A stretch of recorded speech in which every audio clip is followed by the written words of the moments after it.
Assalamualaikum warahmatullahi wabarakatuh. Apa kabar sahabat Al-Fatah yang dimuliakan Allah? Semoga kita dalam keadaan sehat, dilimpahkan rezekinya dan diberikan keberkahan dunia dan akhirat. Amin ya robbal alamin.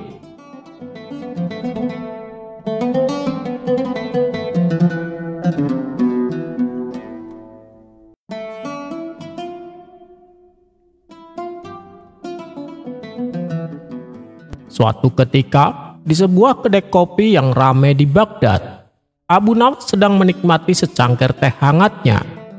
Di meja seberang, duduklah sekelompok pemuda yang sedang berdiskusi hangat, hampir-hampir berdebat tentang pacaran. Pacaran itu wajib. Bagaimana kita bisa mengenal calon istri tanpa pacaran? Itu jaminan masa depan, seru seorang pemuda berjanggut tipis. Aku tidak setuju, timpal pemuda lain yang berkacamata.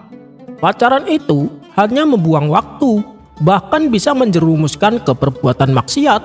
Lebih baik fokus menuntut ilmu atau berdagang. Debat semakin sengit, dan Abu Nawas yang sedari tadi menyimak, akhirnya tak tahan untuk ikut campur. Ia berdehem pelan, menarik perhatian semua pemuda itu. "Wahai anak muda," ujar Abu Nawas dengan senyum simpul. "Rupanya kalian sedang mendebat perkara yang tak kalah pelik dari teka-teki Baginda Raja ya?" Para pemuda itu terdiam penasaran. Mereka tahu Abu Nawas tak pernah berbicara tanpa makna. "Jadi begini," lanjut Abu Nawas, "perkara pacaran ini ibarat sebuah pisau."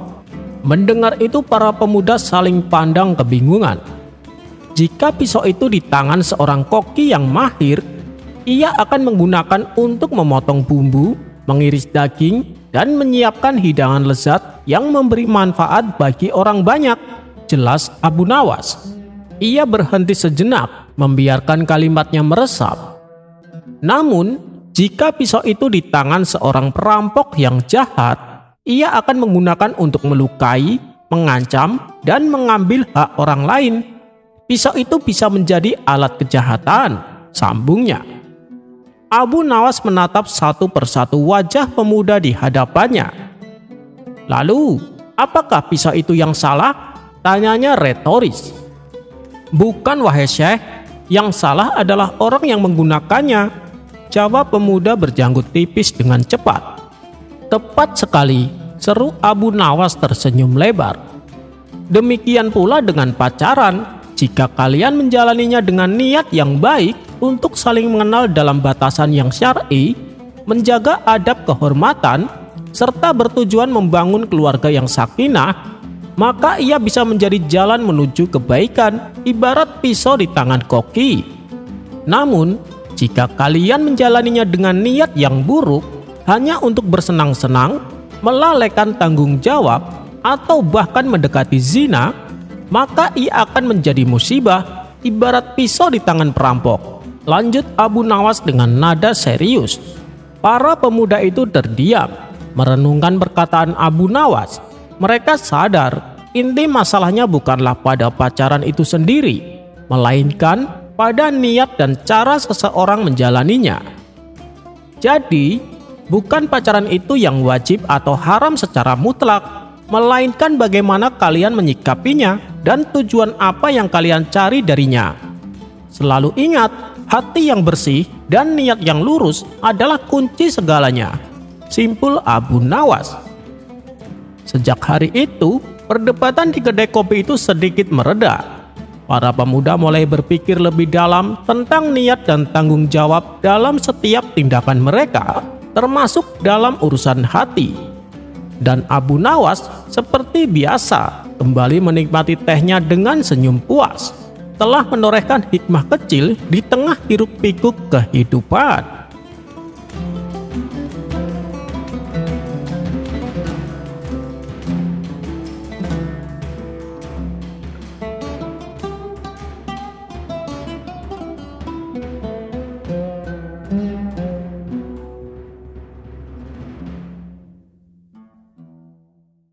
Diceritakan, menjelang hari ulang tahun kota Baghdad, Baginda Raja membuat perlombaan sulap yang akan diadakan di tengah alun-alun. Hal ini bertujuan untuk menghibur seluruh rakyatnya. Barang siapa yang berhasil membuat Baginda Raja takjub, maka dialah pemenangnya. Dan tentunya akan diberi hadiah pundi-pundi uang yang banyak. Abu Nawas yang mendengar kabar tersebut berinisiatif untuk mengikuti perlombaan sulap. Namun rencana Abu Nawas ini malah ditertawakan oleh kawan-kawannya, terutama oleh Abu Jahil. Ia langsung mengejek Abu Nawas. "Memangnya kau bisa sulap, Abu Nawas? Kamu dan keledaimu otaknya tak jauh beda." Tawa mereka pun kembali pecah. "Kalian lihat saja nanti, aku pasti akan menjadi juaranya," ujar Abu Nawas. "Sudahlah Abu Nawas, kau tak usah bermimpi. Aku akui kau memang cerdik, tapi ini sulap Abu Nawas. Sulap, kau tahu sulap kan? Untuk bisa menguasai ilmu sulap, harus punya keahlian," kata kawan yang lain.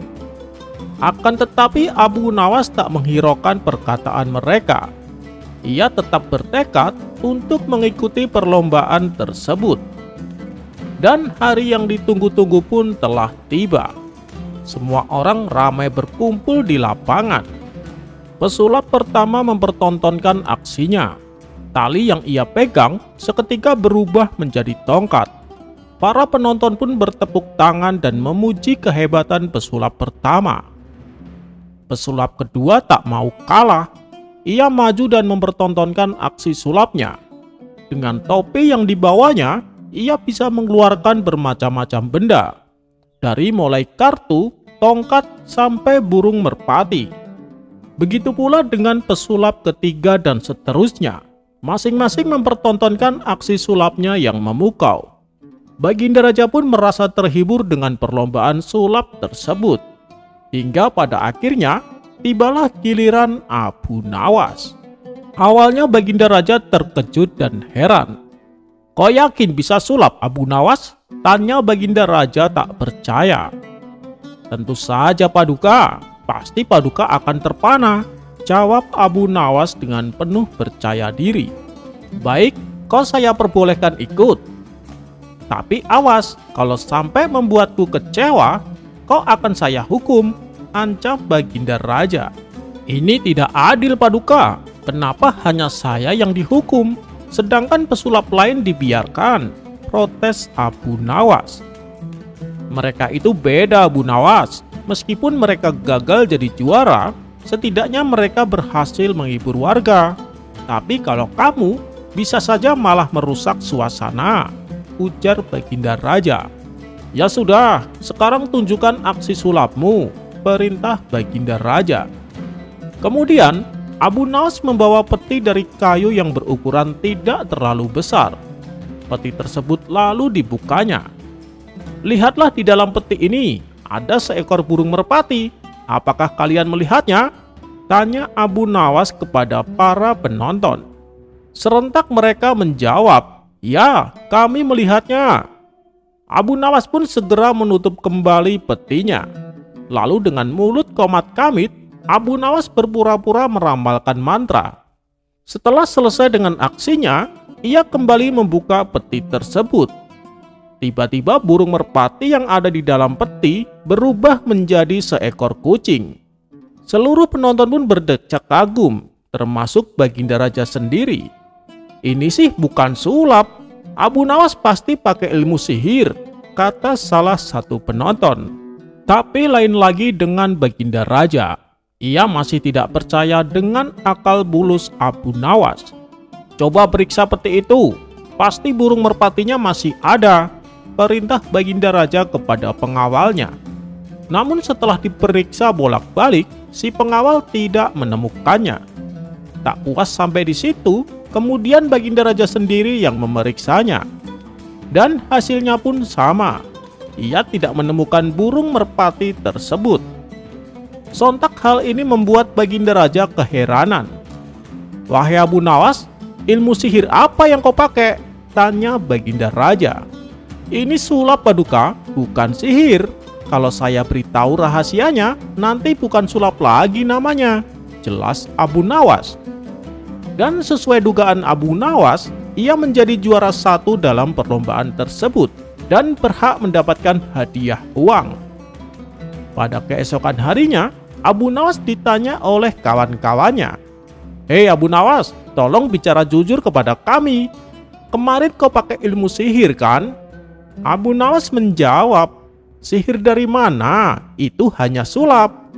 Kawan-kawannya kembali bertanya, "Tapi bagaimana mungkin seekor burung merpati tiba-tiba berubah menjadi kucing?" Tanya mereka penasaran. "Baiklah, aku bocorkan rahasianya.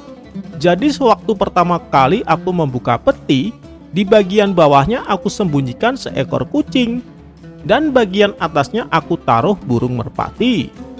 Lalu saat aku menutup petinya, aku buka pembatas antara keduanya.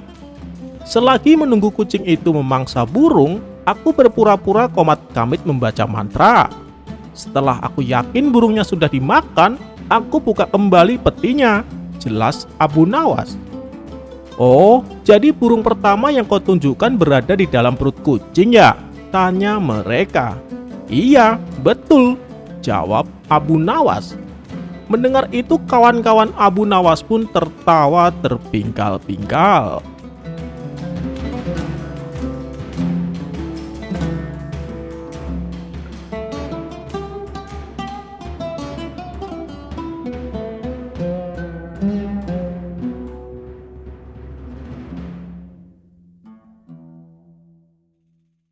Dikisahkan, Abu Nawas pergi keluar kota untuk menemui sahabatnya. Kedatangan Abu Nawas ini tentu disambut dengan hangat. "Wahai sahabatku, gimana kabarnya?" tanya Abu Nawas. "Alhamdulillah, saya sehat walafiat. Mari silahkan masuk Abu Nawas," sambut kawannya. Setelah lama berbincang-bincang, kemudian sahabatnya ini mengajak Abu Nawas jalan-jalan. "Ayolah kita jalan-jalan, saya juga ingin mencari udara segar," kata Abu Nawas. Mereka berdua lantas jalan-jalan menyusuri kota sahabatnya. "Di kota ini sekarang ramai Abu Nawas, tidak seperti dulu waktu kamu kesini," ujar sahabatnya. "Kamu benar, banyak sekali perubahan. Suasana di kotamu sekarang menjadi ramai sekali," gumam Abu Nawas. Hingga akhirnya sampailah mereka berdua di sebuah pasar burung. Di sana, Abu Nawas melihat ada seekor burung dijual dengan harga yang cukup mahal. Dalam hati ia berkata, "Beruntung sekali penjualnya. Burung sekecil itu bisa laku dengan harga yang mahal," pikir Abu Nawas. Untuk memastikannya, Abu Nawas lalu mendatangi si pembeli. "Hei kawan, berapa harganya?" tanya Abu Nawas.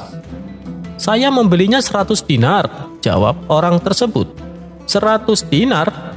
Burung sekecil itu kau beli dengan harga 100 dinar? Apa kamu tidak menyesal? Tanya Abu Nawas kembali. "Ya tidaklah, menurutku harga segitu sudah pantas," balas orang tersebut. "Aneh sekali, apa mungkin di kota ini hewan harganya mahal?" pikir Abu Nawas. Setelah selesai jalan-jalan, kemudian Abu Nawas pamit pulang kepada sahabatnya. Sesampainya di rumah, ia terus memikirkan kejadian yang dilihat di pasar burung. "Aku tidak habis pikir, kenapa burung sekecil itu bisa laku dengan harga mahal? Oh iya, bukankah aku punya seekor ayam? Kalau aku jual di sana, pasti harganya akan mahal. Karena ayamku tubuhnya lebih besar dan lebih banyak dagingnya," pikir Abu Nawas. Keesokan harinya, Abu Nawas kembali berangkat menuju kota sahabatnya dengan membawa seekor ayam.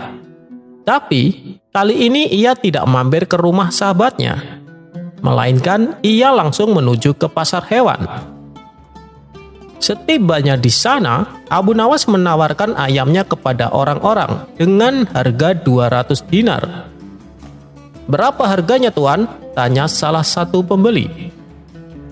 "Murah kawan, hanya 200 dinar," jawab Abu Nawas. Si pembeli tentu saja kaget mendengarnya. Ia pun langsung meninggalkan Abu Nawas tanpa menawarnya. Hingga waktu menjelang siang, ayam Abu Nawas tak kunjung laku. Tidak ada satupun yang berminat membeli ayam milik Abu Nawas. Rata-rata mereka menawarnya hanya dengan harga 5 dinar saja. Hal ini membuat Abu Nawas kecewa. Lalu ia meluapkan kekesalannya kepada orang-orang di pasar. "Apa-apaan ini? Kemarin aku melihat ada seekor burung bisa laku 100 dinar. Tetapi ayam milikku yang begini indah dan ukurannya jauh lebih besar ditawar hanya 5 dinar, teriak Abu Nawas. Sontak orang-orang pun terkejut dengan teriakan Abu Nawas ini. "Ada apa tuan? Jangan teriak-teriak seperti itu. Nanti orang-orang pada ketakutan," ujar salah satu warga. Kebetulan sahabat Abu Nawas melintas di tempat itu. Ia pun segera menghampirinya. "Tenanglah Abu Nawas, ada apa ini?" tanya sahabatnya. "Begini, kemarin waktu kita jalan-jalan ke pasar ini, aku melihat ada seekor burung kecil laku dengan harga 100 dinar. Tapi kenapa ayamku yang indah dan besar ini malah hanya ditawar dengan harga 5 dinar? Ini kan aneh," ujar Abu Nawas. "Oh, burung yang kemarin itu. Kamu salah paham Abu Nawas. Itu bukan burung biasa. Burung itu adalah burung beo. Keistimewaan burung beo bisa bicara seperti manusia. Jadi wajar kalau harganya mahal. Bukan karena tubuhnya yang kecil," kata sahabatnya menjelaskan. Sejenak Abu Nawas terdiam. Ia pun mulai menyadari atas kekeliruannya. Tapi untuk menutupi rasa malunya, kemudian Abu Nawas berkata, "Kalau burung itu bisa bicara, ayamku ini malah bisa berpikir," ucap Abu Nawas. "Berpikir? Maksudnya bisa berpikir seperti manusia?" tanya sahabatnya penasaran. "Ya, benar sekali. Dia tahu mana ayam betina dan mana ayam jantan. Buktinya, ia tak mau mengawini ayam jantan," ujar Abu Nawas. Mendengar omongan Abu Nawas, orang-orang yang ada di pasar seketika tertawa terpingkal-pingkal.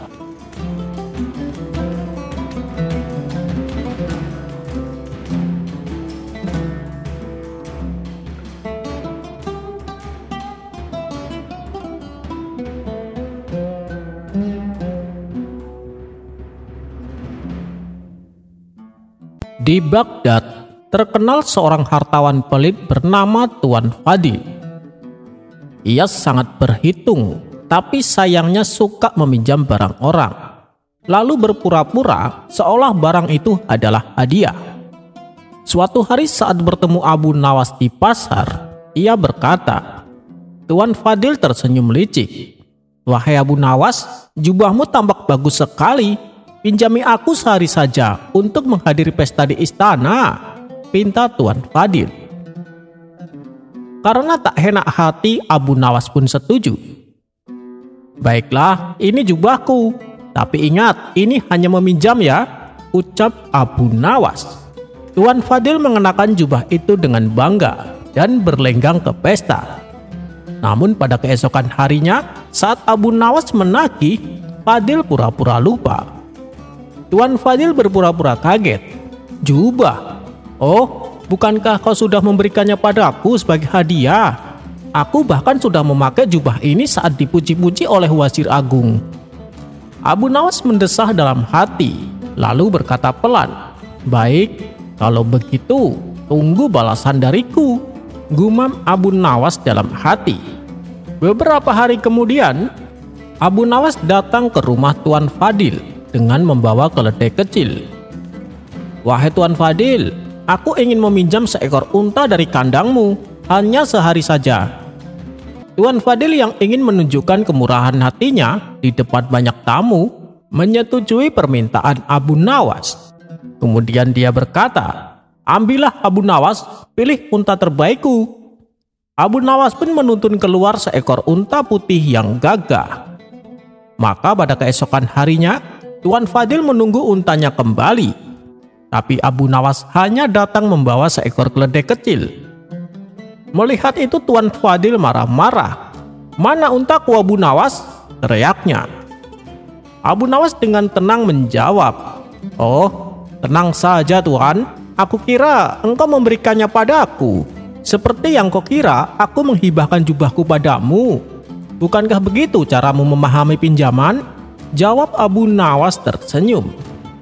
Wajah Tuan Fadil merah padam. Semua orang yang mendengar cerita itu menertawakan Tuan Fadil. Akhirnya Tuan Fadil malu setengah mati. Ia mengembalikan jubah Abu Nawas dan memohon agar Abu Nawas juga mengembalikan untanya. Abu Nawas tersenyum. "Lain kali bila meminjam, ingatlah yang dipinjam harus kembali, bukan berubah menjadi hadiah. Hahaha."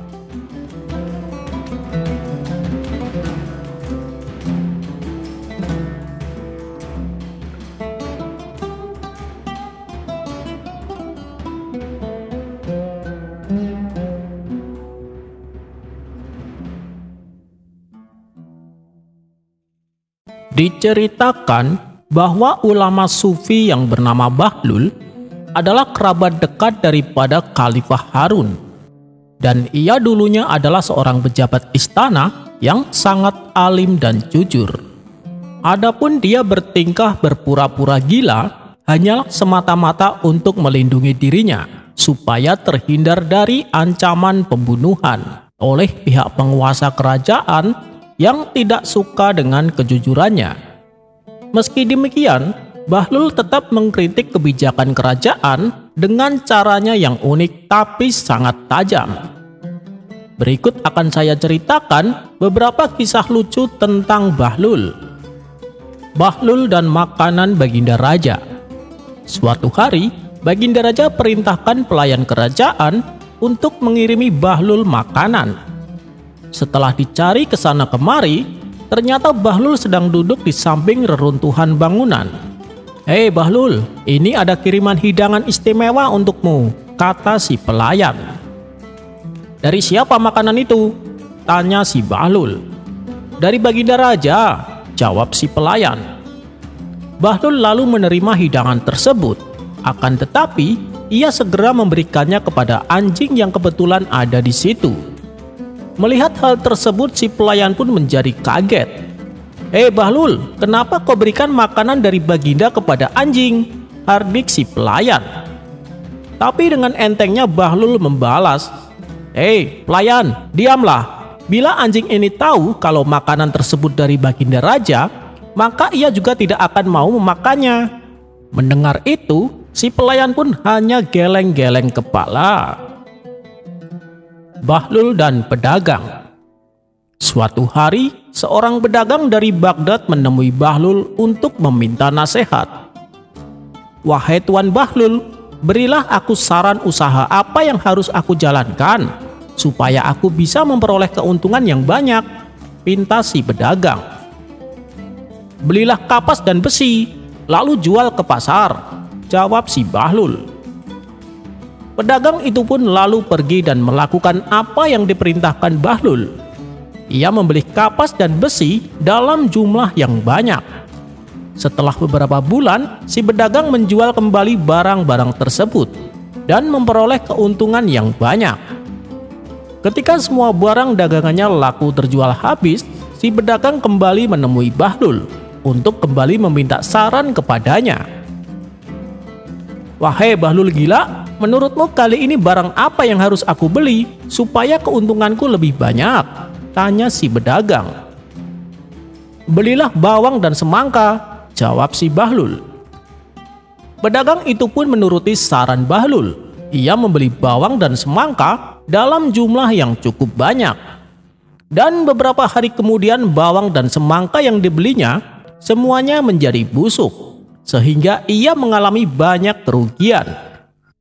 Dengan penuh kecewa dan emosi, si pedagang mendatangi Bahlul. "Hei Bahlul, ketika aku minta nasihat padamu pertama kali, kau menyarankan aku untuk beli kapas dan besi. Dan saat itu memang aku memperoleh keuntungan yang banyak. Tapi ketika aku minta saran untuk yang kedua kalinya, kamu malah membuatku bangkrut. Harta kekayaanku habis karena saranmu," kata si pedagang menahan emosi. "Hei pedagang, dengar ya, Pertama kali kau menyapaku, kau menyebutku Tuan Bahlul. Karena kau menyapaku sebagai orang yang cerdas, maka aku memberi saran padamu dengan kebijakanku. Sementara saat kau minta saran kedua kalinya, kau memanggilku dengan panggilan Bahlul gila. Maka aku memberimu saran layaknya orang gila, kata Bahlul menjelaskan. Si pedagang pun merasa malu atas perbuatannya dan membenarkan jawaban si Bahlul. Bahlul diminta kritik Baginda Raja. Suatu hari saat Bahlul diajak ke istana, Baginda Raja berkata kepadanya, "Wahai Bahlul, kritiklah aku," pinta Baginda Raja.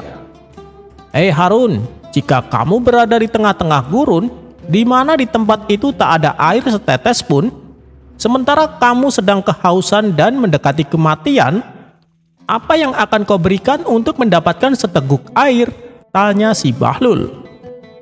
"Aku akan memberikan dinar dan emas yang banyak," jawab Baginda Raja. "Tapi bagaimana jika orang yang memiliki air tidak mau menukarnya dengan dinar dan emasmu? Lalu apa yang akan kau tawarkan?"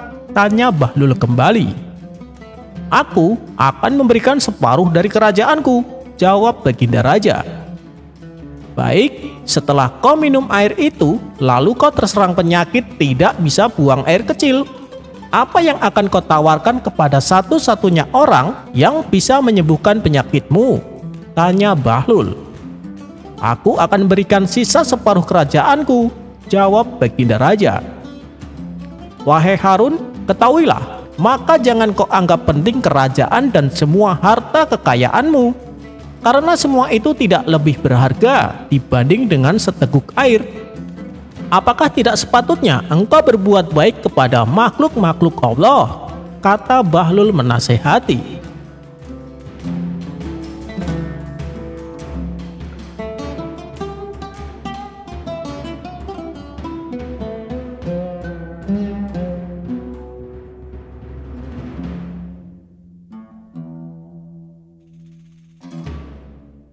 Pernah suatu kali Abu Nawas melakukan kesalahan yang sudah kelewat batas, dan satu-satunya hukuman yang pantas ia dapatkan adalah hukuman mati dengan dipancung. Maka dibawalah Abu Nawas ke tengah alun-alun dengan dikawal oleh beberapa prajurit istana. Sementara Algojo yang akan mengeksekusi tampak sudah siap dengan pedang di tangannya. Baginda Raja lalu berkata, "Wahai Abu Nawas, sebelum kau menemui ajalmu, aku berikan kau dua keinginan."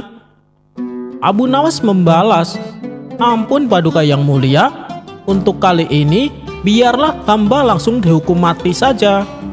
Sebab kalau saya menyebutkan dua keinginan, saya tidak yakin Paduka bisa mengabulkannya." Mendengar perkataan tersebut, Baginda Raja merasa tersinggung. "Hei, kau jangan meremehkan aku. Aku bisa dengan mudah mengabulkan keinginanmu," kata Baginda Raja. "Maaf Paduka yang mulia, sekali lagi saya mohon maaf. Meskipun Paduka adalah raja yang sangat berkuasa dan punya kekayaan, tapi saya tidak yakin Paduka bisa mengabulkan keinginan saya," saut Abu Nawas. Merasa dirinya diremehkan, Baginda Raja tersulut emosinya. "Aku tahu maksudmu Abu Nawas, kau ingin langsung dihukum mati agar rakyat menganggapku sebagai raja yang zolim. Tapi ketahuilah, aku tak akan biarkan hal itu terjadi. Jadi, aku akan tetap memberimu dua keinginan sebelum kau menemui ajalmu," tukas Baginda Raja. "Baiklah, kalau Paduka memaksa, saya akan mengatakan dua keinginan saya. Tapi sebelumnya, izinkan saya bertanya. Bila Paduka tidak sanggup mengabulkan, apakah Paduka akan membebaskan saya?" tanya Abu Nawas. Ditantang demikian, Baginda Raja tak mau kalah gertak. Ia pun mengiyakannya. "Baik, saya setuju, asalkan jangan minta dibatalkan hukuman matinya, atau jangan memaksaku untuk melakukan perbuatan yang aneh-aneh," balas Baginda Raja. Hal itu tak mungkin aku lakukan, Paduka, sahut Abu Nawas. Bagus, sekarang apa permintaanmu yang pertama? Permintaanku yang pertama, aku ingin makan bawang putih 1 piring, jawab Abu Nawas. Baginda Raja pun tertawa dengan permintaan aneh tersebut. Abu Nawas, jangankan bawang putih, 1 nampan kambing guling pun aku bisa dengan mudah mengabulkannya, kata Baginda Raja sambil tertawa. Maka dibawakanlah 1 piring bawang putih ke hadapan Abu Nawas. Abu Nawas pun memakannya sampai tak tersisa. Sekarang apa permintaanmu yang terakhir? Tanya Baginda Raja. Permintaanku yang terakhir adalah aku ingin mencium kedua pipi orang yang sangat aku sayangi, sekalian mengucapkan perpisahan kepadanya, jawab Abu Nawas. Oh, itu mudah saja. Aku akan dengan senang hati mengabulkannya, balas Baginda Raja.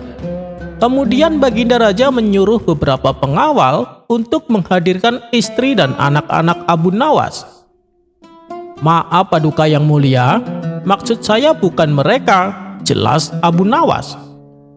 Lalu, siapa orang yang kau maksud? Tanya Baginda Raja. Orang yang saya maksud adalah Paduka Raja sendiri, jawab Abu Nawas. Aku? Kenapa harus aku? Tanya Baginda Raja heran. Karena Paduka adalah orang yang berjasa mempertemukan saya dengan Tuhan. Jadi tak ada salahnya kan kalau saya mencium kedua pipi Paduka sembari mengucapkan salam perpisahan, jawab Abu Nawas. Tentu saja keinginan Abu Nawas ini ditolak oleh Baginda Raja. Ia tak mau dipermalukan di hadapan rakyat dengan dicium kedua pipinya oleh Abu Nawas. Tapi setelah lama berpikir, dengan berat hati Baginda Raja bersedia mengabulkannya. Baiklah Abu Nawas, tapi sebelum kau menciumku, apa alasanmu melakukan hal itu? Tanya Baginda Raja penasaran. Begini Paduka, supaya nanti kalau di alam kubur dan malaikat bertanya siapa yang membuatku kemari, saya akan menjawabnya bahwa orang yang membuatku kemari adalah orang yang sangat aku sayangi. Buktinya adalah sebelum ajalku tiba, saya sempat berpamitan dan mencium kedua pipinya. Dengan begitu, malaikat tidak akan murka kepada Paduka, jelas Abu Nawas. Kemudian dipersilahkanlah Abu Nawas mendekat ke pipi Baginda Raja. Sebelum Abu Nawas menciumnya, ia berkata tepat di depan hidung Baginda Raja. Wahai Paduka yang mulia, sebelum ajalku tiba, sebelum datangnya kematianku, saya ingin mengatakan. Belum sempat Abu Nawas menyelesaikan perkataannya, tiba-tiba Baginda Raja jatuh pingsan. Bau mulut yang dikeluarkan saat Abu Nawas berbicara membuat Baginda Raja tak kuat menahannya. Apalagi Baginda Raja sangat alergi dengan bawang putih. Dan ketika Baginda Raja telah siuman, Abu Nawas kembali mendekatkan mulutnya tepat di depan hidung Baginda Raja. Paduka yang mulia, saya belum sempat menyelesaikan kalimatnya. Baiklah, kita ulangi sekali lagi, ucap Abu Nawas. Berhenti Abu Nawas, cepat menjauh dariku, bentak Baginda Raja.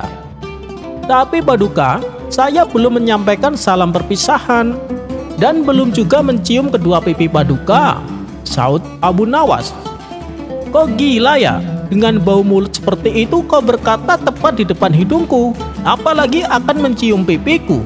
Bisa-bisa aku yang mati duluan sebelum kamu, hardik Baginda Raja. Lalu bagaimana ini Paduka? Kalau Paduka tidak bisa mengabulkan keinginanku yang kedua, berarti saya harus dibebaskan sesuai dengan kesepakatan kita sebelumnya, jelas Abu Nawas.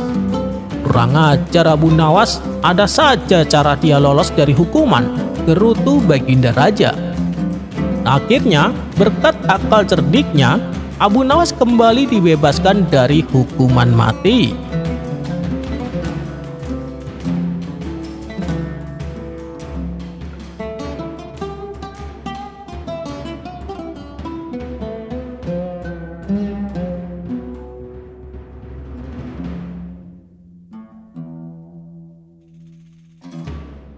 Cara Abu Nawas mengembala kambing. Pada suatu hari, Abu Nawas dipanggil untuk menghadap raja di istana. Kemudian oleh raja diberikan 2 ekor kambing, yang satu kurus dan yang satu gemuk. Kemudian raja berkata, "Wahai Abu Nawas, ini ada 2 ekor kambing. Gembalakanlah olehmu. Aku beri waktu 40 hari. Ketika sampai waktunya, engkau bawa kembali kedua ekor kambing tersebut. Keduanya harus sama-sama gemuk. Jangan ada lagi kambing yang kurus ini." "Daulat tuanku, bagaimana caranya agar kedua kambing ini sama-sama gemuk?" tanya Abu Nawas. "Carilah caranya sendiri, wahai Abu Nawas. Kalau berhasil seperti yang aku perintahkan, akan aku beri hadiah untukmu 1 kilo emas. Dan kalau tidak berhasil, engkau akan aku gantung di alun-alun istana." "Gawat sekali ini, bisa mati di tiang gantungan aku," pikir Abu Nawas. Tiada tempat untuk menceritakan masalahnya. Berat sekali titah raja kali ini. Ketika Abu Nawas tengah berpikir, raja kembali bertanya, "Bagaimana? Apakah engkau mengerti, wahai Abu Nawas?" "Daulat tuanku, hamba mengerti. Insya Allah akan hamba kerjakan seperti perintah tuanku raja. Allah akan mengabulkan hajat tuan raja tersebut. Sebelum itu, ada hal yang ingin hamba minta pada tuan raja. Berilah hamba 2 orang untuk membantu hamba mengembalakan kambing tersebut pagi dan sore," jawab Abu Nawas. "Baiklah, aku kabulkan permintaanmu," jawab Baginda Raja. 2 orang pembantu diberikan oleh raja kepada Abu Nawas. Kemudian ia berpamitan kepada raja. 2 ekor kambing raja diperintahkan untuk dihela oleh 2 orang pembantu yang diberikan raja. Kambing-kambing tersebut segera dibawa pulang ke rumah Abu Nawas. Sesampainya di rumah, Abu Nawas membuat 2 buah kandang. Kedua kandang tersebut dibuat dinding yang sangat rapat, sehingga gelap gulita di dalam kandang tersebut. 1 kandang untuk kambing yang gemuk, yang satu lagi untuk kambing yang kurus. Disitulah kedua kambing tersebut ditempatkan. Siang dan malam tak pernah dikeluarkan. Makan dan minuman diletakkan ke dalam kandang. Di dalam kandang yang berisi kambing gemuk, diletakkan seekor kucing hitam. Di waktu malam, mata kucing tersebut menyala merah. Melihat hal itu, kambing yang gemuk tadi menjadi ketakutan. Kambing gemuk mengira itu adalah mata harimau. Dengan situasi seperti itu, makanan yang diberikan terasa tidak enak. Walaupun tetap mengunyah rumput, tetapi tidak merasa enak karena ketakutan. Karena itulah kambing gemuk tersebut tidak bertambah gemuk. Lain halnya dengan kambing yang kurus. Makanan dimakan dengan nyaman. Siang dan malam hatinya senang. Karena itulah dari hari ke hari kambing tersebut semakin sehat, sehingga tubuhnya gemuk menyerupai kambing yang satu lagi. Singkat cerita, ketika telah sampai waktunya 40 hari, dibawalah kedua kambing tersebut ke istana raja. Kedua kambing tersebut dikembalikan kepada Baginda Raja. Sambil menyerahkan kambing tersebut, Abu Nawas berkata, "Daulat tuanku, kedua kambing sudah sama-sama gemuk seperti kehendak tuanku raja. Sekarang hamba kembalikan kepada tuan raja. Dan hamba meminta hadiah 1 kilo emas seperti janji tuanku raja." Baginda Raja memperhatikan kambing-kambing tersebut. Ketika dilihat oleh Baginda Raja, kedua kambing tersebut memang sudah sama-sama gemuk. Kemudian Raja bertanya kepada kedua pembantu yang membantu Abu Nawas untuk mengembalakan kambing tersebut. Setelah mendengar jawaban dari keduanya, Baginda Raja mengetahui kalau di dalam kandang kambing yang gemuk dimasukkan seekor kucing hitam oleh Abu Nawas.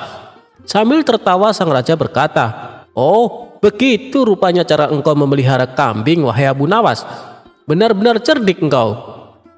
Setelah itu diberilah oleh raja kepada Abu Nawas 1 kilo emas seperti yang dijanjikan hadiah untuk memelihara kambing. Selamatlah Abu Nawas dari tiang gantungan.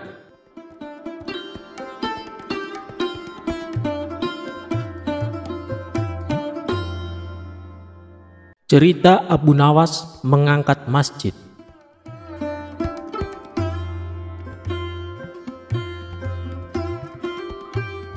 Dikisahkan, pada masa pemerintahan Baginda Raja, hiduplah seorang cerdik cendekia yang bernama Abu Nawas.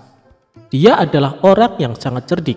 Karena kecerdikannya itu, ia diangkat menjadi penasehat Baginda Raja.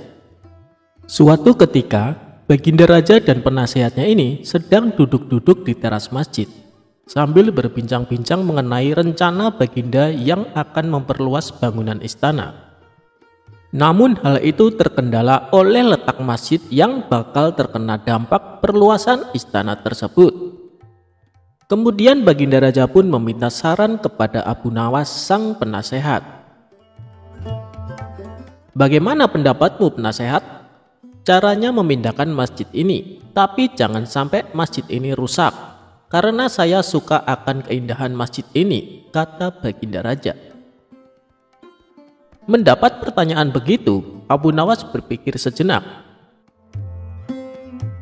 Begini Baginda, bagaimana kalau Raja membuat sayembara? Barang siapa yang bisa memindahkan masjid ini, Raja akan memberikan hadiah yang besar, ujar Abu Nawas. Dengan saran penasehat itu, Baginda Raja pun setuju. Baiklah kalau begitu, segera umumkan kepada rakyat.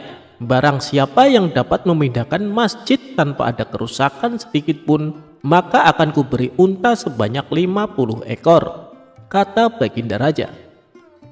Maka diumumkanlah sayembara Baginda Raja ini ke masyarakat, sehingga gemparlah rakyat atas sayembara Raja tersebut.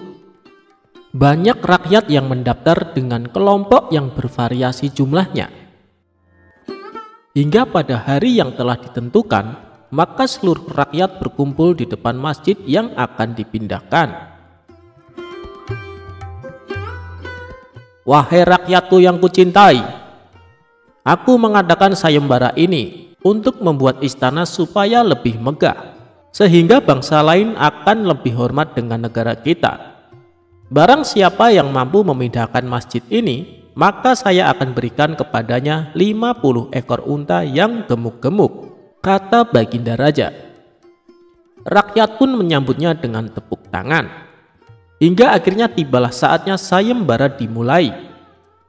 Namun, dari para peserta yang mendaftar ini tidak ada satupun yang sanggup memindahkannya. Sehingga Baginda Raja pun menjadi bingung. Kenapa dari peserta sayembara yang jumlahnya ratusan orang tersebut tidak ada yang mampu melakukannya? Di tengah kegundahan Baginda Raja ini, majulah Abu Nawas ke depan Baginda dan seluruh rakyat yang berkumpul. Baginda, izinkan hamba yang melaksanakan tugas ini sendirian, karena para peserta sudah tak ada yang sanggup, ujar Abu Nawas. Sendiri? Tanya Baginda Raja penasaran. Iya Baginda, kata Abu Nawas meyakinkan. Apa kamu sanggup penasehat? Kata Baginda lagi. Sanggup Baginda, tapi ada syaratnya, jelas Abu Nawas. Apa syaratnya? Pasti kupenuhi, kata Baginda dengan penuh semangat. Benarkah Baginda akan memenuhi syarat saya? Kata Abu Nawas memastikan. Benar, coba katakan, kata Baginda lagi. Masjid ini akan saya pikul sendirian, asalkan ada yang mau meletakkan di atas pundak saya Baginda, kata Abu Nawas. Raja pun berpikir, bagaimana cara meletakkan masjid ini di atas pundak Abu Nawas. Sedangkan peserta yang ratusan orang saja tidak ada yang sanggup menggeser sedikit pun masjid ini. Kemudian Raja pun berkata kepada Abu Nawas, sebenarnya apa maksudmu Abu Nawas? Tanya Baginda Raja. Sebesar itulah beban yang ada di pundak Baginda untuk memakmurkan rakyat Baginda, dibandingkan hanya memikirkan keindahan istana raja yang tidak begitu penting. Maka lebih utamakan kemakmuran rakyat terlebih dahulu, kata Abu Nawas. Mendengar perkataan Abu Nawas tersebut, maka Baginda Raja pun mengerti maksudnya. Terima kasih penasehat, karena engkau telah mengingatkanku untuk lebih arif dalam memimpin kerajaan ini, kata Baginda Raja kepada Abu Nawas.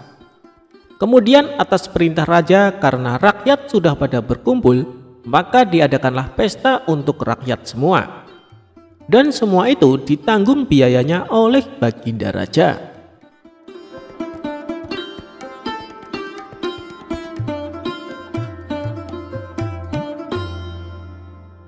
Anak gembala yang bikin emosi.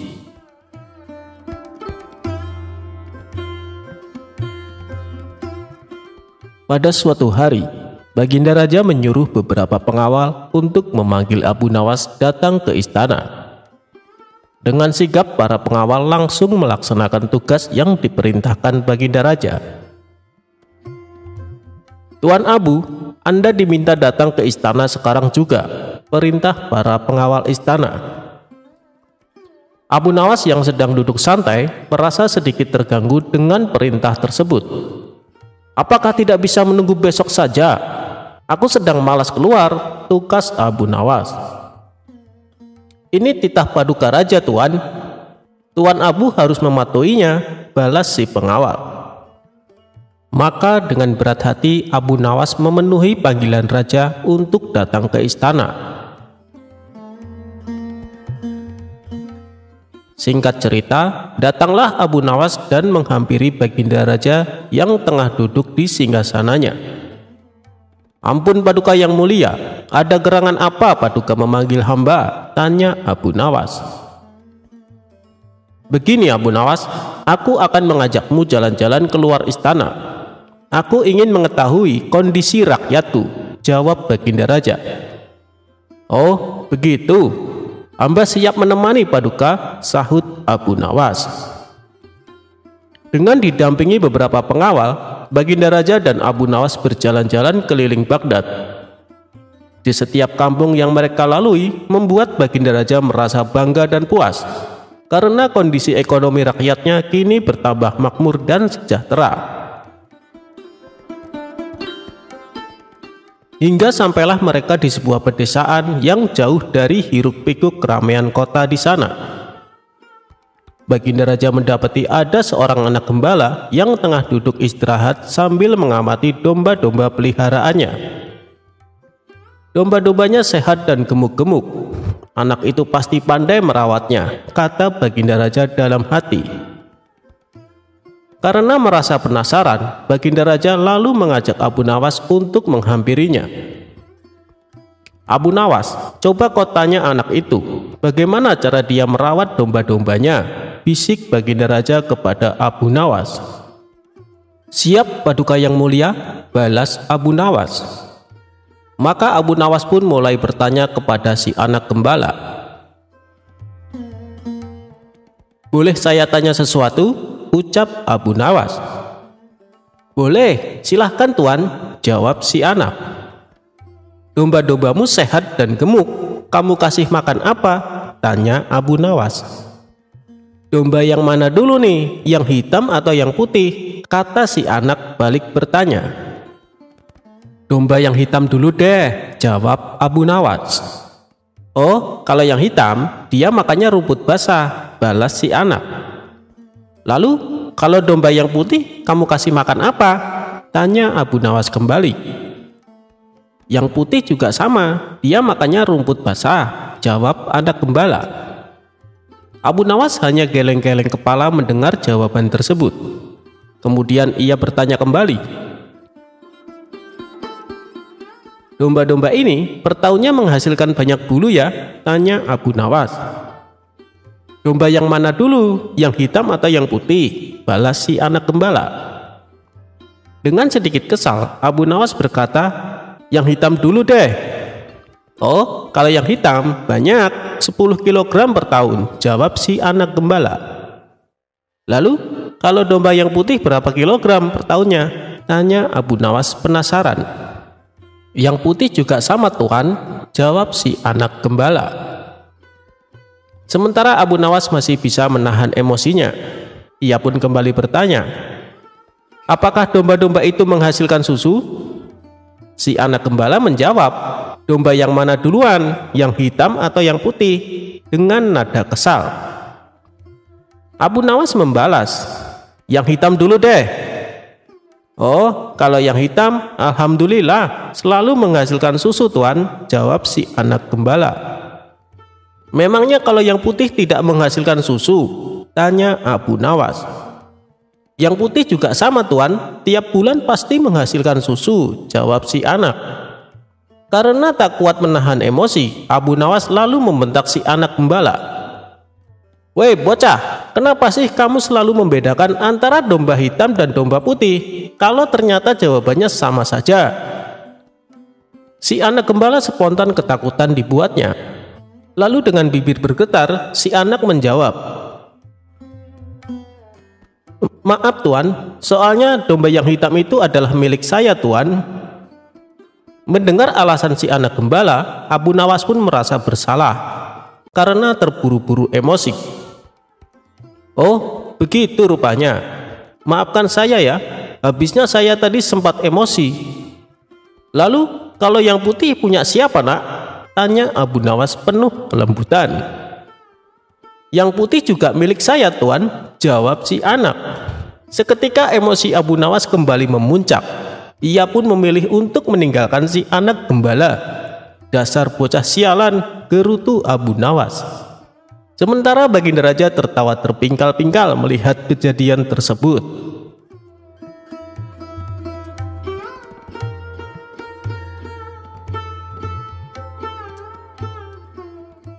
Abu Nawas membajak sawah dari dalam penjara.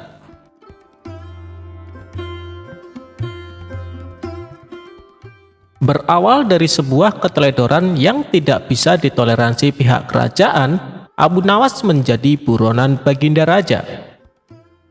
Ia pun mengerahkan prajuritnya untuk menangkap Abu Nawas di rumahnya. Tibalah prajurit istana di rumah Abu Nawas. Mereka melihat Abu Nawas dan istrinya sedang mencangkul di ladang yang akan ditanami kentang. Baru mencangkul beberapa meter saja, tanpa ampun para prajurit menggelandang Abu Nawas ke penjara istana. Abu Nawas sedih karena ladangnya belum selesai dicangkul. Ditambah, sang istri tidak mungkin kuat mencangkul sendirian. Di dalam penjara, Abu Nawas berpikir keras agar istrinya tetap bisa menanam kentang. Kalau tidak, musim tumbuhnya kentang akan berlalu begitu saja. Kemudian, ia memanggil seorang penjaga penjara. "Wahai penjaga, saya ingin menulis surat rahasia untuk istriku di rumah tentang sesuatu yang sangat penting," kata Abu Nawas yang menyampaikan bahwa suratnya itu tidak boleh dibaca oleh siapapun. Si penjaga penjara tersebut langsung melaporkan keinginan Abu Nawas kepada Baginda Raja. Baginda Raja menyetujuinya. Penjaga penjara langsung mengambilkan kertas dan pena untuk Abu Nawas. Abu Nawas menulis dalam suratnya, "Wahai istriku, janganlah engkau sekali-sekali menggali ladang kita, karena aku menyembunyikan harta karun dan senjata di situ. Tolong jangan bercerita kepada siapapun." Tentu saja Baginda Raja penasaran, lalu membaca surat rahasia Abu Nawas untuk istrinya. Setelah mengetahui isi surat tersebut, Raja mengirim banyak prajurit untuk menggali ladang Abu Nawas. Istri Abu Nawas kaget. Prajurit kerajaan ramai-ramai menggali ladangnya. Setelah sekian lama para prajurit menggali di seluruh ladang, namun tidak mendapatkan apa-apa. Justru pekerjaan mencangkul ladang yang selama ini diharapkan Abu Nawas dan istrinya kini sudah selesai dan bisa ditanami kentang. Abu Nawas kembali menyurati istrinya. "Istriku, sekarang engkau bisa menanam kentang tanpa harus menggali tanah." Itulah cerdiknya Abu Nawas. Meski di dalam penjara, ia masih bisa membajak ladangnya.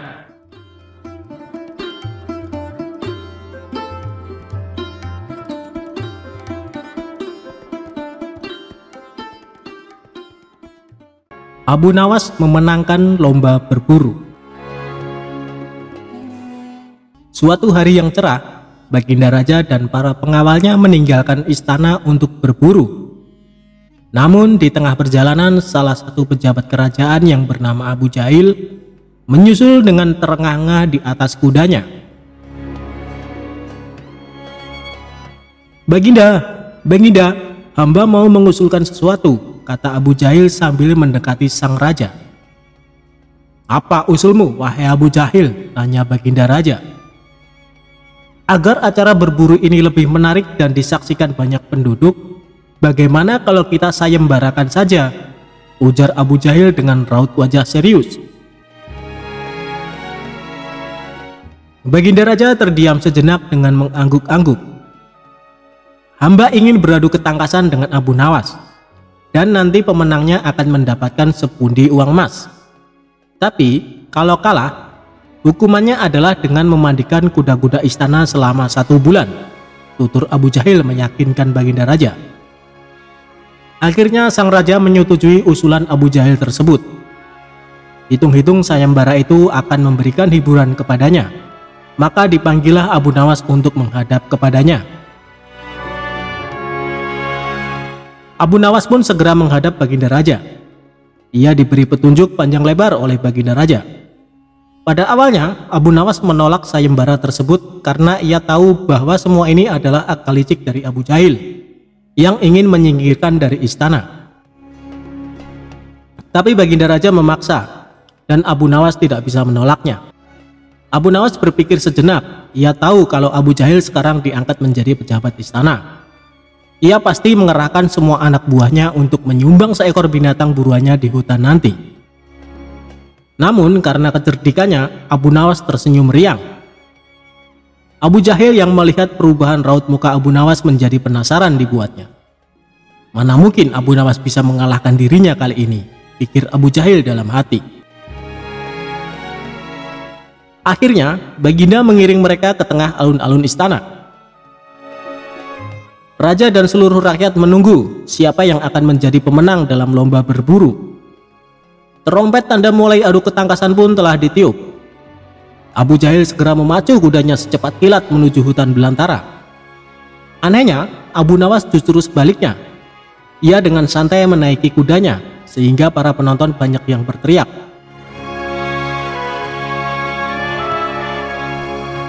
Singkat cerita, menjelang sore hari tampaklah kuda Abu Jahil memasuki pintu gerbang istana. Ia pun mendapat sambutan meriah dan tepuk tangan dari rakyat yang menyaksikannya. Di sisi kanan dan kiri kuda Abu Jahil tampak puluhan hewan yang mati terpanah. Abu Jahil dengan senyum bangga memperlihatkan semua binatang buruannya di tengah lapangan. Aku Abu Jahil berhak memenangkan lomba ini. Lihat, binatang buruanku banyak, mana mungkin Abu Nawas mengalahkanku? Teriaknya lantang yang membuat para penonton semakin ramai bertepuk tangan. Tidak berapa lama kemudian terdengar suara kaki kuda Abu Nawas. Semua orang menertawakan dan meneriakinya. Karena Abu Nawas tak membawa satupun binatang buruan di kudanya. Tapi Abu Nawas tidak tampak gusar sama sekali. Ia malah tersenyum dan melambaikan tangan. Baginda Raja menyuruh 2 orang pengawalnya maju ke tengah lapangan dan menghitung jumlah binatang buruan yang didapatkan 2 peserta tersebut. Dan kesempatan pertama, para pengawal menghitung jumlah binatang hasil buruan Abu Jahil. 35 ekor kelinci ditambah 5 ekor rusa dan 2 ekor babi hutan, kata salah satu pengawal. Kalau begitu akulah pemenangnya, karena Abu Nawas tak membawa seekor binatang pun, teriak Abu Jahil dengan sombongnya. Tenang, aku membawa ribuan binatang. Jelaslah aku pemenangnya, dan engkau wahai Abu Jahil, silahkan memandikan kuda-kuda istana menurut aturan lomba. Semua binatang boleh ditangkap, yang penting jumlahnya, kata Abu Nawas sambil membuka bambu kuning yang telah diisi dengan ribuan semut merah. Jumlahnya sangat banyak Baginda, mungkin ribuan. Kami tak sanggup menghitungnya lagi, kata pengawal kerajaan yang menghitung jumlah semut itu. Melihat kenyataan itu, Abu Jahil tiba-tiba saja jatuh pingsan. Dan Baginda Raja tertawa terpingkal-pingkal, serta langsung memberi hadiah kepada Abu Nawas. Kecerdikan dan ketulusan hati pasti bisa mengalahkan kelicikan.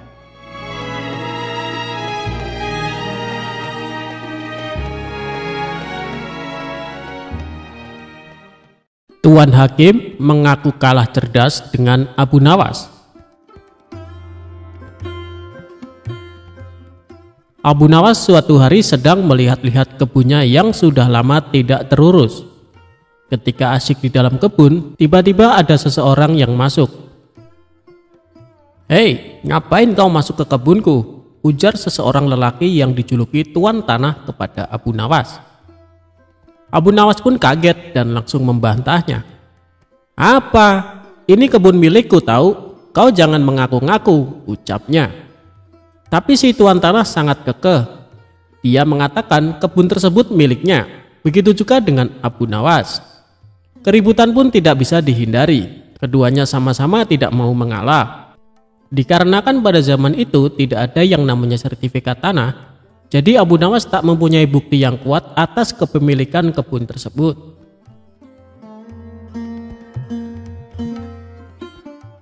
Tidak ada jalan lain bagi Abu Nawas kecuali melapor kepada Baginda Raja. "Ayo kita adukan masalah ini kepada Baginda Raja," ucap Abu Nawas. Tantangan tersebut tidak membuat si Tuan Tanah mundur. Ia tetap meladeni permintaan Abu Nawas. Keduanya pun pergi ke istana untuk menghadap Baginda Raja.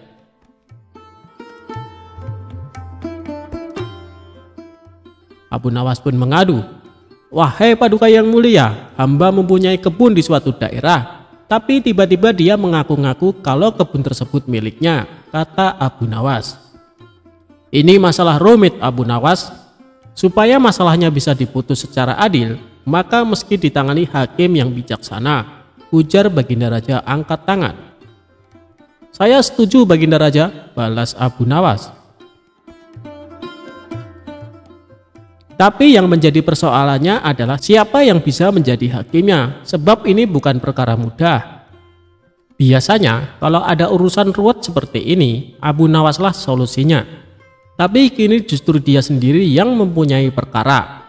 Jadi harus dicari hakim yang selevel dengan Abu Nawas untuk menangani kasus ini. Baginda Raja akhirnya mendapat hakim yang paling baik reputasinya di kota Baghdad. Hakim ini terkenal cerdas dan berwibawa. Orang-orang yang perkaranya ditangani olehnya selalu puas dengan hasil keputusannya. Baginda Raja yakin hakim ini pasti akan memutuskan perkara dengan seadil-adilnya. Maka pada hari yang sudah ditentukan, sidang pun dilakukan di salah satu ruang istana. Dalam sidang itu, selain pihak yang bersengketa, hadir juga Baginda Raja. Rupanya ingin tahu siapa sesungguhnya yang mengaku-ngaku dan menjadi biang kerok masalah ini. Baginda Raja yakin kalau klaim Abu Nawas atas kebunnya tidak mengada-ngada. Tetapi sangat sulit bagi dirinya untuk begitu saja memenangkan Abu Nawas sebelum sidang dimulai.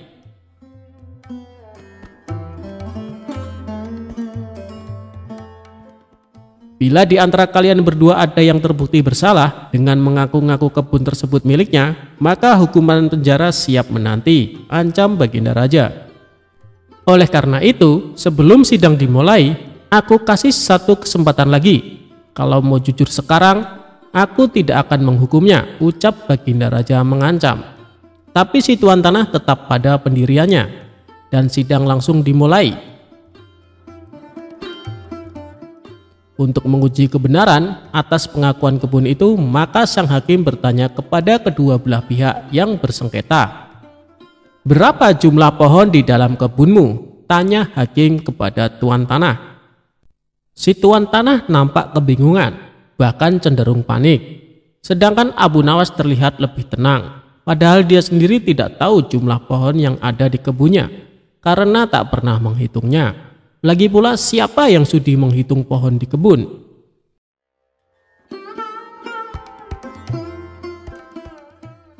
Setelah terdiam agak lama, hakim kembali berkata kepada si Tuan Tanah, "Bagaimana mungkin Anda mengaku kebun tersebut milik Anda sementara tidak mengetahui jumlah pohonnya?" Si Tuan Tanah hanya menunduk dalam-dalam. Ia tampaknya grogi berat. Melihat Tuan Tanah ini, hakim dan Baginda Raja makin yakin kalau si Tuan Tanahlah yang berbohong.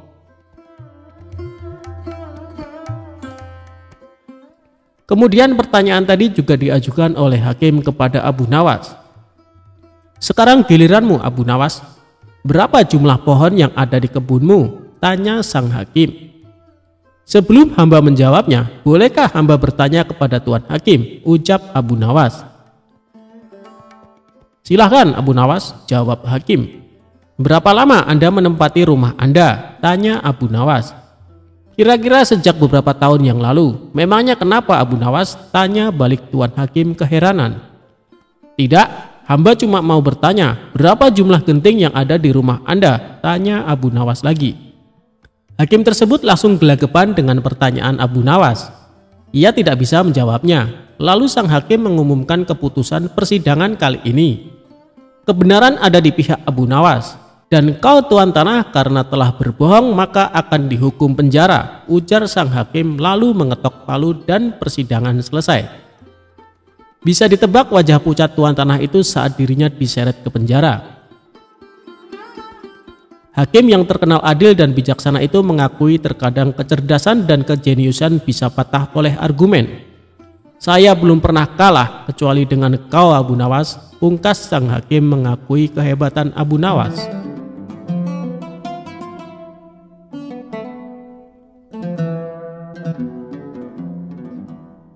Abu Nawas dan nelayan.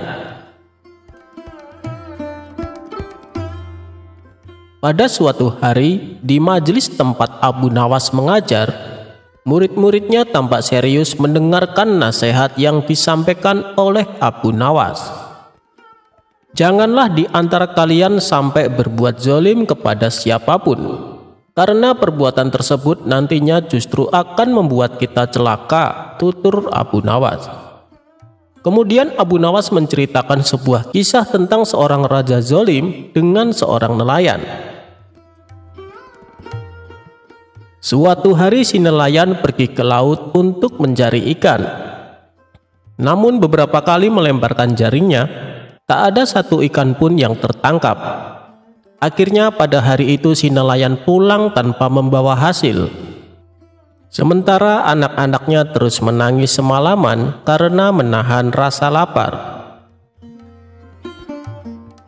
Esok paginya dengan berdoa sepenuh hati kepada Allah, si nelayan kembali mencari ikan di laut.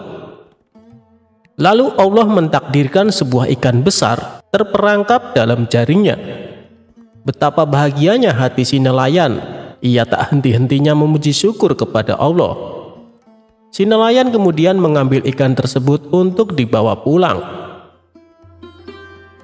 Saat dalam perjalanan, ia berpapasan dengan rombongan kerajaan.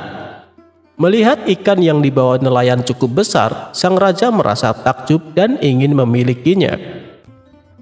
"Hei nelayan, dari mana kau dapatkan ikan sebesar itu?" tanya sang raja. "Saya mencarinya di laut, Paduka," jawab si nelayan. "Berikan ikan itu padaku," perintah sang raja. "Jangan Paduka, ikan ini akan aku jual untuk makan anak-anakku," balas si nelayan. "Kau berani menolak permintaanku, maka kau akan saya hukum mati," ancam sang raja.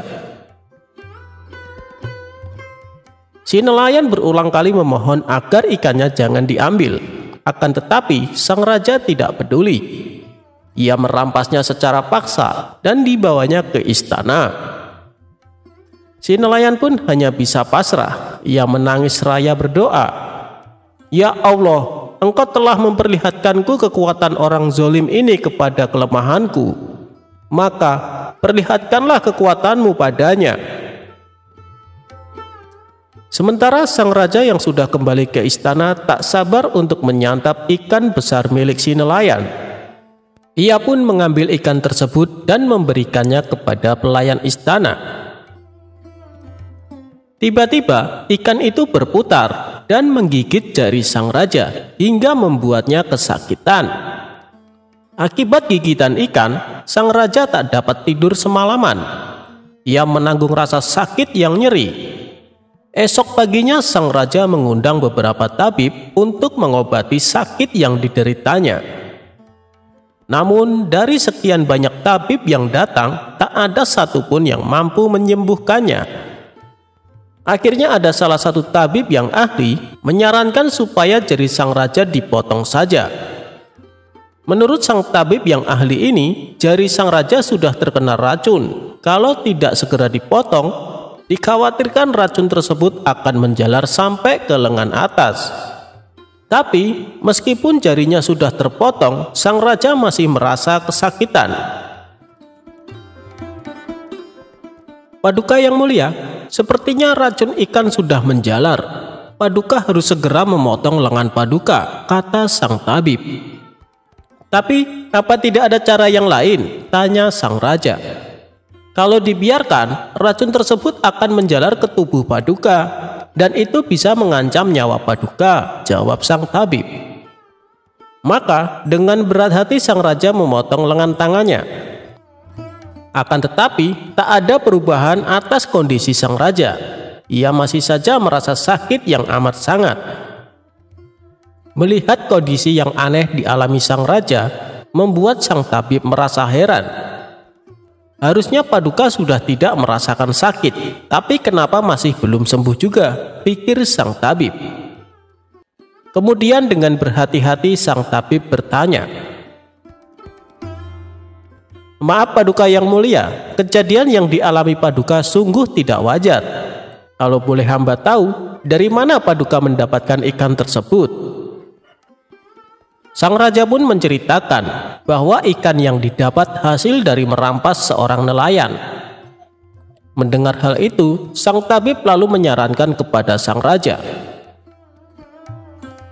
"Lebih baik Paduka pergi dan cari dia dan minta maaflah padanya agar ia menghalalkan ikan yang Paduka rampas. Dengan begitu, maka tidak akan ada lagi anggota tubuh Paduka yang dipotong."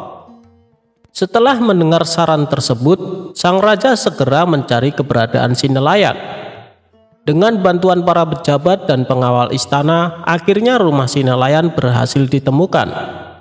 Sang raja pun langsung menemuinya untuk meminta maaf dan meminta agar diikhlaskan ikan yang telah ia rampas. Dengan hati yang tulus, nelayan itu memaafkannya. Sejak saat itu, sakit yang dialami sang raja berangsur-angsur sembuh, meskipun ia harus kehilangan salah satu tangannya.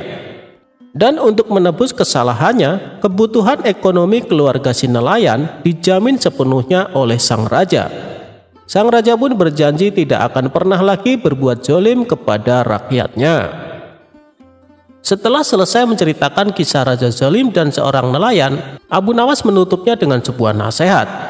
Itulah kenapa kita dilarang berbuat zalim kepada siapapun, karena pada akhirnya justru kita yang akan menderita, tutur Abu Nawas kepada murid-muridnya.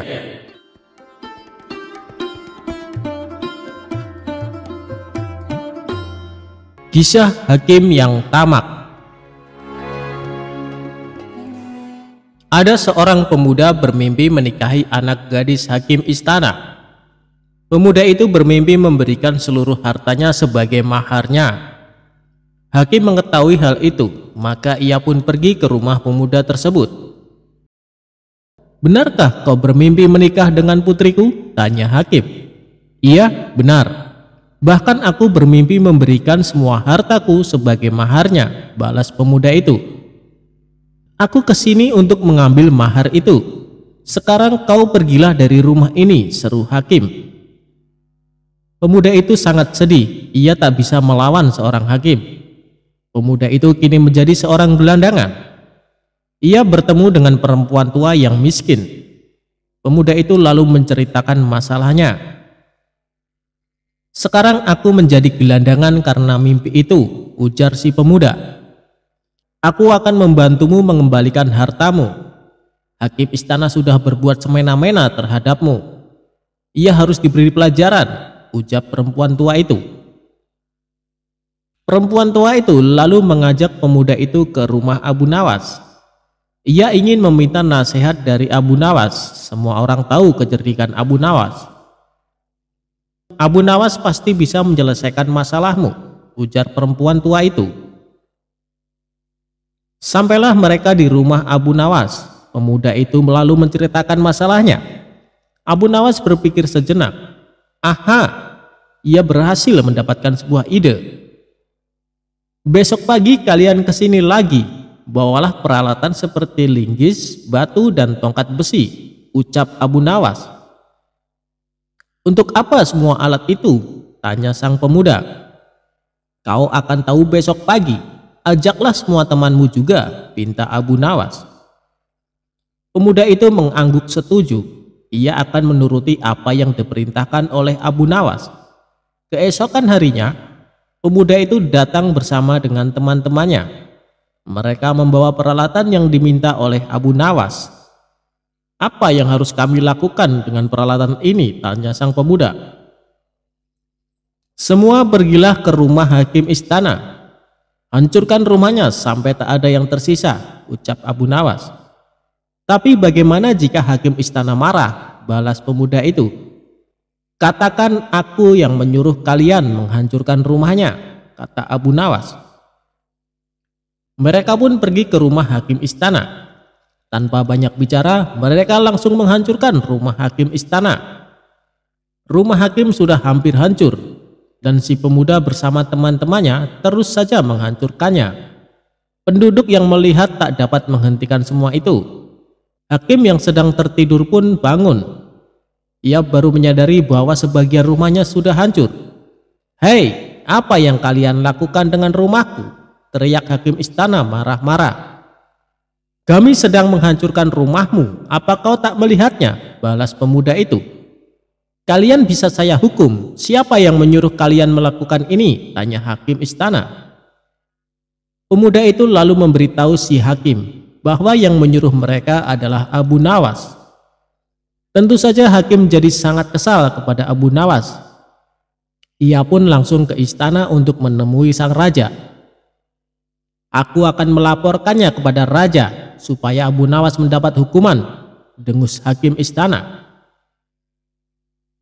Sesampainya di istana, si hakim menyampaikan apa yang terjadi dengannya kepada baginda raja. Cepat, panggil Abu Nawas ke sini, perintah raja. Beberapa prajurit pergi ke rumah Abu Nawas.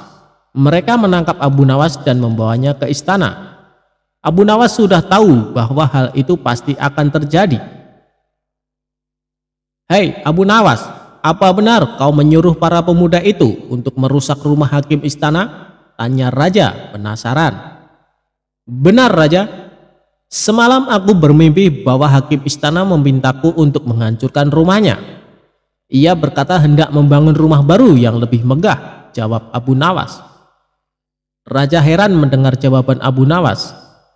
Mimpi adalah bunga tidur, tapi kenapa dia melaksanakannya dalam kehidupan nyata? Kamu sungguh salah besar Abu Nawas, ujar raja. Bukankah hakim istana yang membuat peraturan seperti itu, ucap Abu Nawas. Ia lalu menyampaikan apa yang telah dilakukan hakim istana kepada si pemuda. Hakim istana telah merampas semua harta si pemuda karena pemuda itu bermimpi memberikan mahar untuk menikah dengan anak hakim istana. Raja lalu memanggil pemuda itu dan menanyakan kebenarannya. Semua yang dikatakan Abu Nawas benar raja, aku kehilangan semua hartaku karena itu. Kini aku menjadi seorang gelandangan, ucap si pemuda.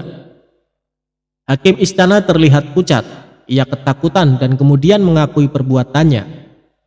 Raja pun memecat hakim istana. Selama ini ia telah salah memilih seorang hakim. Harta pemuda itu akhirnya dikembalikan. Abu Nawas sangat senang karena bisa menolong orang yang kesulitan.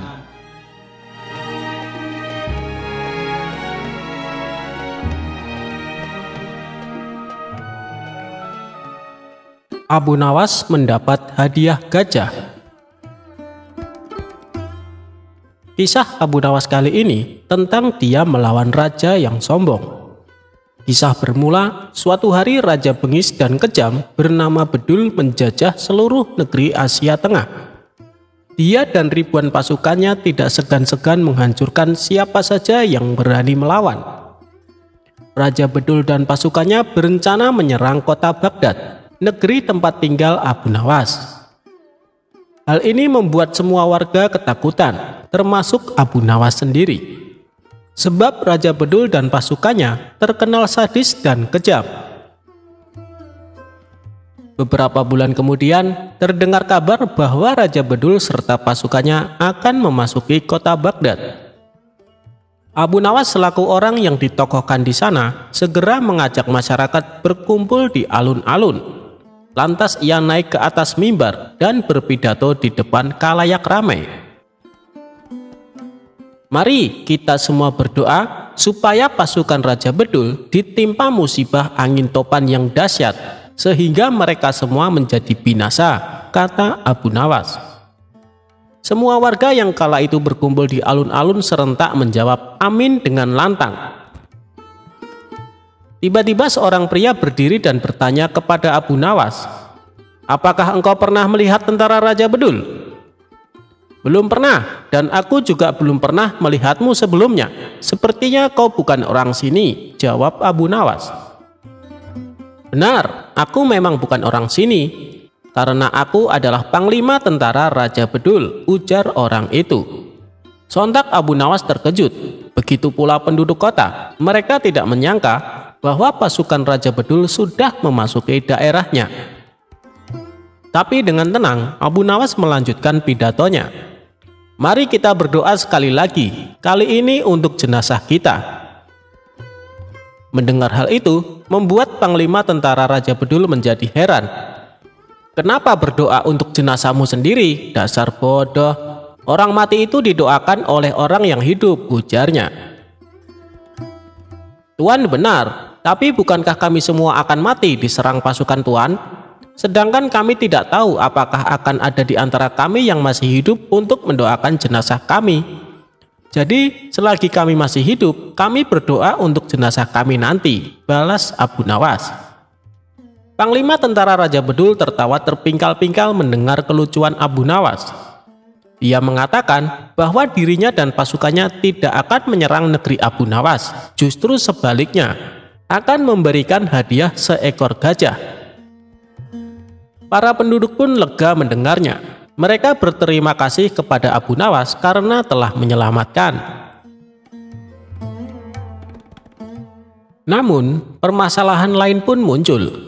Kehadiran gajah tersebut membuat penduduk desa resah sebab memakan banyak hasil panen. Penduduk negeri pun mengadukan ini kepada Abu Nawas. "Bagaimana ini Abu Nawas? Apa yang harus kita lakukan? Kita tidak mungkin membunuh atau menjual gajah itu kan? Bisa-bisa panglima tentara Raja Bedul akan murka," tutur salah seorang warga. Mereka semua menyalahkan Abu Nawas dan menuntut agar mengembalikan hadiah itu. "Aku setuju dengan usul kalian, tapi dengan satu syarat, kalian harus menemaniku saat menghadap sang panglima," ujar Abu Nawas. Para penduduk desa pun sepakat dengan keputusan Abu Nawas. Sesampainya di sana, ada ribuan pasukan yang sedang berkumpul dan terdapat ratusan tenda berdiri di tengah lapangan. Abu Nawas sempat dicegah oleh salah satu prajurit, tapi akhirnya diperbolehkan menghadap panglima. Tanpa Abu Nawas sadari, ternyata penduduk desa yang menemani memilih kabur meninggalkannya. Mereka takut dibunuh bila sampai usulannya membuat panglima menjadi marah dan murka. Lalu nahasnya lagi, saat itu panglima sedang dalam suasana hati yang buruk. "Mau apa datang kemari?" bentak panglima. "Ini tentang gajah yang Tuan berikan," jawab Abu Nawas gemeteran. "Memangnya kenapa? Apakah hadiahku tidak berguna?" tanya panglima. Abu Nawas menjadi ketakutan. Ia lalu menengok ke belakang dan ternyata penduduk telah meninggalkan dirinya. Dikarenakan merasa dibohongi, Abu Nawas pun menjadi jengkel. Ia lalu memikirkan jalan keluar sekaligus balas dendam kepada penduduk negerinya yang meninggalkannya. Kira-kira jawaban apa yang harus ia katakan supaya panglima tentara Raja Bedul tidak marah? Akhirnya Abu Nawas pun menemukan ide cerdas. "Begini Tuan, hamba perhatikan gajah pemberian Tuan terlihat sedih. Mungkin karena tidak ada pasangannya. Apakah Tuan punya gajah betina untuk dijadikan pasangannya?" ucap Abu Nawas. "Oh itu, baiklah, sekarang juga akan aku kirim gajah betinanya," jawab panglima. Abu Nawas kemudian undur diri pamit pulang. dia pun pulang dengan senang karena mendapat hadiah lagi seekor gajah. Ini dia menjadi punya 2 gajah.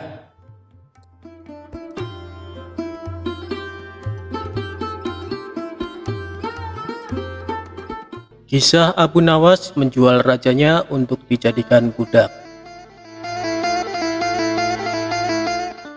Suatu hari Abu Nawas sangat kebingungan, bahkan ia hampir putus asa. Sudah 2 hari dapur tidak mengepul asap karena tidak ada lagi barang yang bisa ia jual. Satu-satunya jalan yang bisa dia ambil adalah menjual manusia untuk dijadikan budak. Sebenarnya jika Abu Nawas mau, dia bisa saja menjual teman-temannya. Namun ia tidak tega karena teman-temannya bukan orang kaya, melainkan orang miskin seperti dirinya. Jalan satu-satunya yang bisa dilakukan Abu Nawas adalah menjual manusia. Akhirnya Abu Nawas memutuskan sesuatu yang tidak biasa. Ia akan tetap menjual manusia untuk dijadikan budak oleh si pembelinya. Bukan menjual temannya, melainkan rajanya Harun al-Rasyid. Menurut Abu Nawas, hanya Baginda Raja yang pantas untuk dijual. Bukankah selama ini Baginda Raja selalu mempermainkan dirinya dan menyengsarakan pikirannya? Maka sudah sepantasnya bagi Abu Nawas untuk menyusahkan Baginda Raja.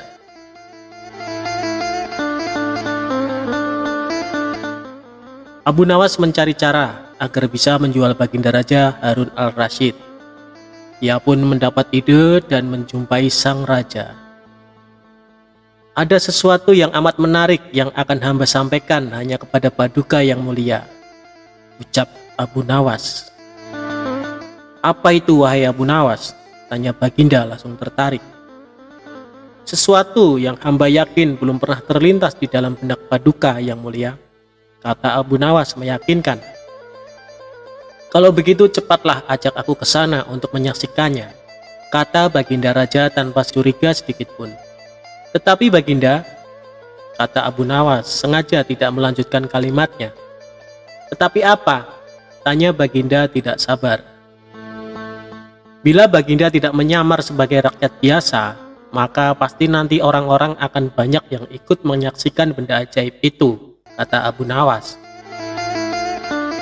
Karena memiliki keinginan besar dan rasa penasaran yang begitu besar, Baginda Raja bersedia menyamar jadi rakyat biasa. Melihat penyamaran sang raja berhasil, Abu Nawas dan Baginda Raja berangkat menuju ke sebuah hutan. Setibanya di sana, Abu Nawas mengajak Baginda Raja mendekati sebuah pohon besar dan rindang. Ia pun meminta sang raja untuk menunggu. Sementara itu, ia pergi menjumpai seorang badui yang pekerjaannya menjual budak. Abu Nawas mengajak pedagang budak itu untuk melihat calon budak yang akan dijual kepadanya agak jauh. Abu Nawas enggan menjumpai sang raja dan merasa tidak tega. Sementara itu, Abu Nawas beralasan calon budak yang akan dijualnya adalah teman dekatnya sendiri. Setelah pedagang budak itu memperhatikan dari kejauhan, ia merasa cocok. Abu Nawas pun membuatkan surat kuasa yang menyatakan bahwa pedagang budak sekarang mempunyai hak penuh atas diri orang yang sedang duduk di bawah pohon rindang itu. Abu Nawas pergi begitu menerima beberapa keping uang emas dari pedagang budak. Baginda Raja masih menunggu Abu Nawas di bawah pohon rindang tersebut, sampai tibalah pedagang budak menghampiri dirinya. Baginda Raja merasa heran, mengapa Abu Nawas tidak juga muncul, dan mengapa ada orang lain selain dirinya dan Abu Nawas. Siapa engkau? Tanya Baginda Raja kepada pedagang budak. Aku adalah tuanmu sekarang, kata pedagang budak itu agak kasar. Tentu saja pedagang budak itu tidak mengenali Baginda Raja Harun al-Rasyid dalam pakaian yang amat sederhana. Apa maksud perkataanmu tadi? Tanya Baginda Raja dengan wajah merah padam. Abu Nawas telah menjual engkau kepadaku, dan inilah surat kuasa yang baru dibuatnya, kata pedagang budak dengan kasar. Abu Nawas menjual diriku kepadamu, kata Baginda makin murka. Ya, bentak pedagang budak. Tahukah engkau siapa aku ini sebenarnya? Tanya Baginda geram. Tidak, dan itu tidak perlu, kata pedagang budak seenaknya. Lalu ia menyeret budak barunya ke belakang rumah. Sultan Harun al-Rasyid diberi parang dan diperintahkan untuk membelah kayu. Baginda Raja merasa heran dengan semua yang diperintahkan. Ia melihat begitu banyak tumpukan kayu di belakang rumah Badui itu, sehingga memandangnya saja Sultan Harun al-Rasyid sudah merasa ngeri, apalagi harus mengerjakannya. "Ayo kerjakan," perintah si pedagang budak.